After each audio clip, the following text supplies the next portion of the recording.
A 12-year-old boy is undergoing surgery after police say his 13-year-old sister stabbed him at a home on Woodlake Parkway. Now, officers tell us that the siblings got into a, quote, foolish argument just before 8 last night. And that is when police say the sister attacked her brother with at least 2 kitchen knives.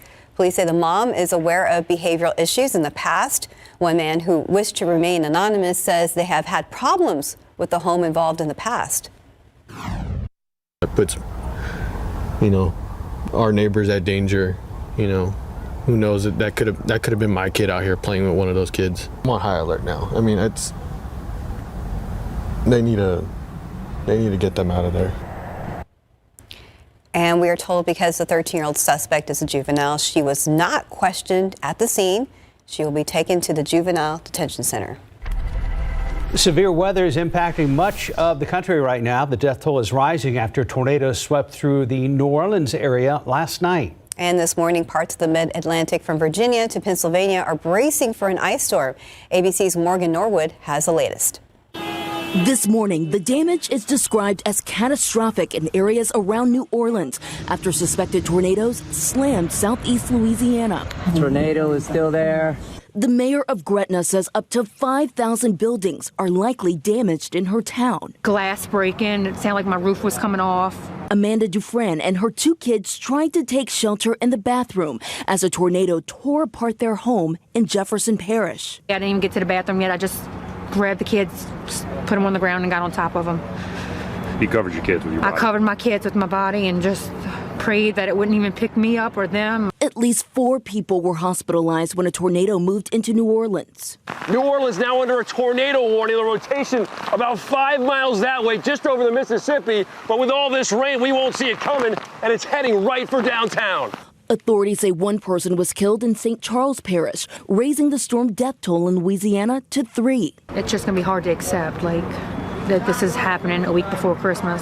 At least 42 tornadoes have been reported across 4 states since Tuesday. 1,000 miles north, the same weather system fueling blizzard conditions in the plains and upper Midwest. And this morning, parts of Virginia, West Virginia, and Pennsylvania are bracing for a dangerous ice storm. Cities along the I-95 corridor face a wintry mix before heavy snow moves into the interior northeast. That's a prime example of it's a rainstorm right now, but we are looking at it to making sure it's a rainstorm. If that does change, if that track moves, we'll be ready.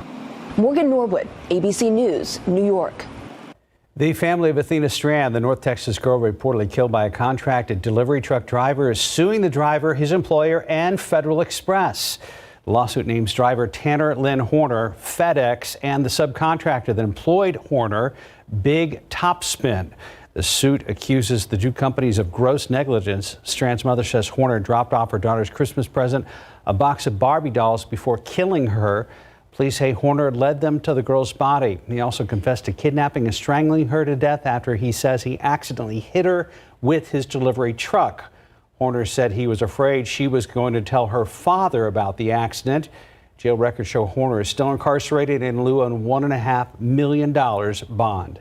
The U.S. House of Representatives has passed a stopgap bill to avert a government shutdown by the end of the week. The bill now goes to the Senate for approval before President Joe Biden can sign it into law. Funding is currently set to expire tomorrow at midnight. This measure would extend that for another week until Friday, December 23rd. That would give Congress time to finalize a broader full-year government funding deal. Negotiators have said they reached a framework for a spending bill, but more work needs to be done.